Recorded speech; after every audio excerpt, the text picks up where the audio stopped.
Hello, now let's look at verse number 46, that is food for thought from the book Footprints on Water Street.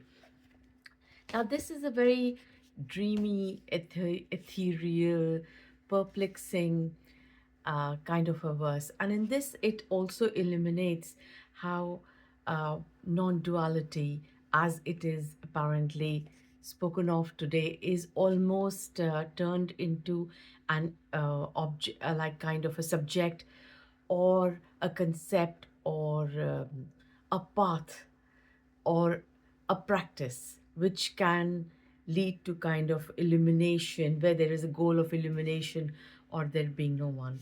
And so that's these are the two, and it does it in a very dreamy and a very ethereal manner. So I'll read out a few extracts, a long one, so I'll read out a few extracts from it. It starts with a swear word, so I won't read that out here. Bloody be them all, heard the venison, the rabbit's call. As the two entered the pub for a pint and a grub, the usual routine since they were 17. That night, the pub had hosted an event to help the local charity to present hot meals during the winter bleak to all who thus did seek. Three speakers sent by the spiritual bookshop, which also sold candles and crystals, came to speak on spirituality, awakening, and non duality. The rabbit who cursed a lot was irritable and fraught. He wanted a rock band to make the event grand, for mysticism seemed to bore him even worse than folklore. The venison, though, was intent on attending the event, so dragged his friend the rabbit along to listen to the trio song. The local pub owner's daughter welcomed the three speakers and introduced the three to the guests with their story.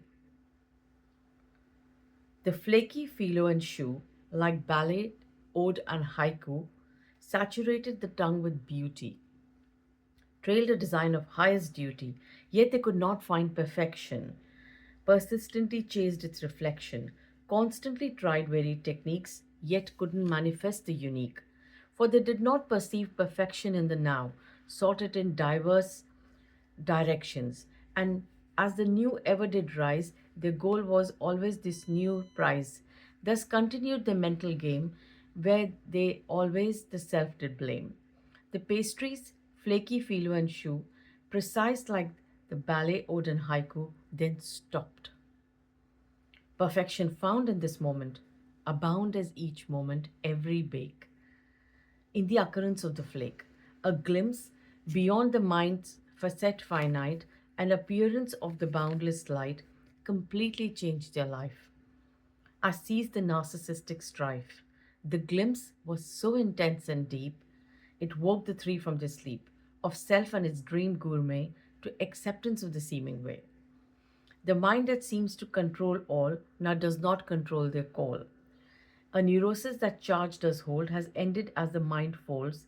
Perfection, imperfection now is one, as desecrated have all the schisms. This is how she's introducing them. Today they run the pastry practice, illuminate the palaver of madness of the self and its schemes that ruin peace of life its theme.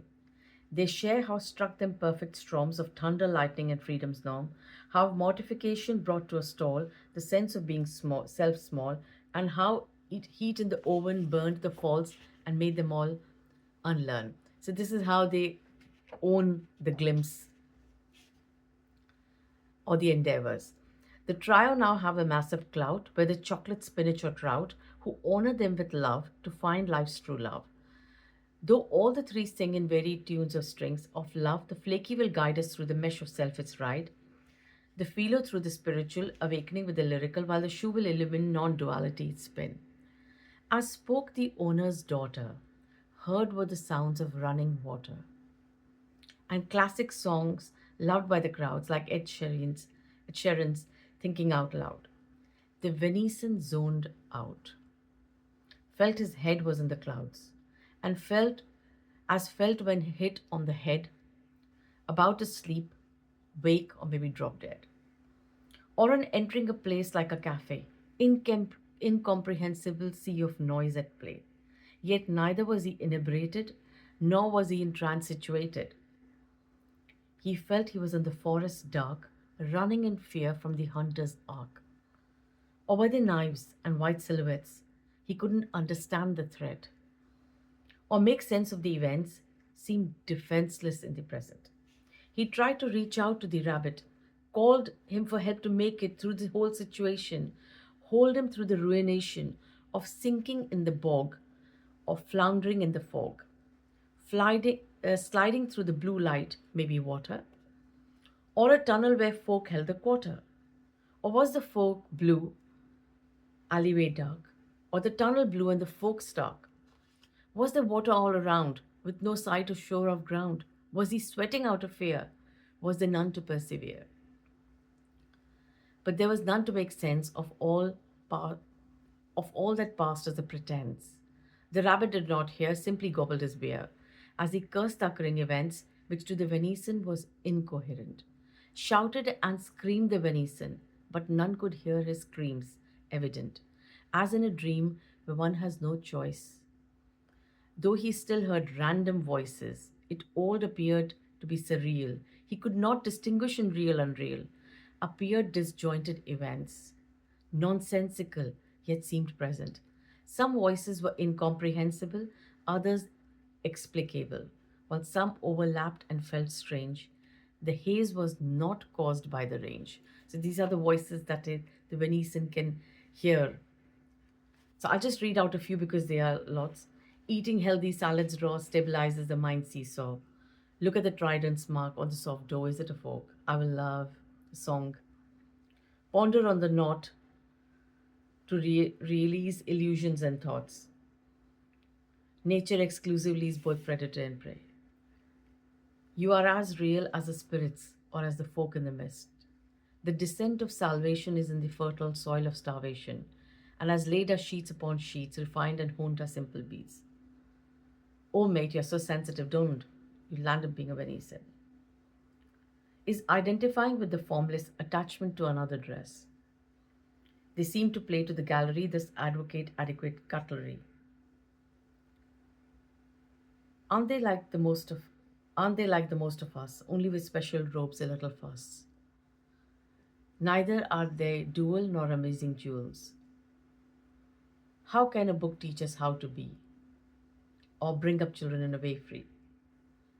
The one alone on its own acts, seems to know the unknown, acts, appears to adopt a central role where all revolves around driven souls. All is movement of energy, love, effort, war's energy. How can there be levels of liberation? The belief that God is responsible for all our acts, for all the acts, is as much as a trap as we are responsible for ours. Then do you know of the good-looking spiritual teacher who speaks in ways satirical? I just go to see him. The Prime Minister. Do we have one? The first sign, thoughtless skies, and no bondage with the worldly guise. These are marked milestones on the way to no one is making headway, and now near his destination of ineffable aware celebration. Bloody Brexit. If anyone wishes to buy tarot cards, candles, or crystals, please see so and so. It all began with 1066. No, it didn't. It was a Big Bang. One alone is wed to the illusion that I exist or I'm the delusion, and needs to rid its view or cease become one or not two. There is no occurrence. Die while you're still alive. What will you do with enlightenment? Then sunk and stretched seemed the voices to the Venetian who had no choice to see, hear, feel what was around. Simply voices in waters drowned. Business comes first. Nothing's profound or sacrilege. From where does this breath come? Where does it go? What breathes? What appears as these forms show? Where is the mind or intelligence? Where is the one that owns all appearance? Is it a mystery with none to know? An appearance, this show. A neurosis is this residual impressions held at the cellular. The eye repeats the songs of oneness to attain freedom from its mess, or gets riches, glory, ceaseless bliss.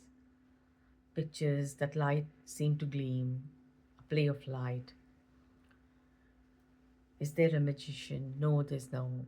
Rebels and ridicules, a paradoxical entertainment without a beginning or end. Though all of this appeared to occur in time spell its whisper, it was a stir that's immediate, which as forms does appear, celebrates timelessness, not non-linear time. Appearances, these forms grow sublime. Appeared pictures, apparent scenes. Sound, light, one smoke screen, where all seemed like a dream, with none present, no theme. Simply images appearing in the vast embrace, dancing, singing, formless as form and seeming limit, vastness, infinite. Nothing can this convey too much to further say. Now, then there's the last part. I won't read that because I'll be just giving away the verse. You can buy the book to read it. So this was verse number 46, Food for Thought, from the book Footprints on Water Street. Thank you.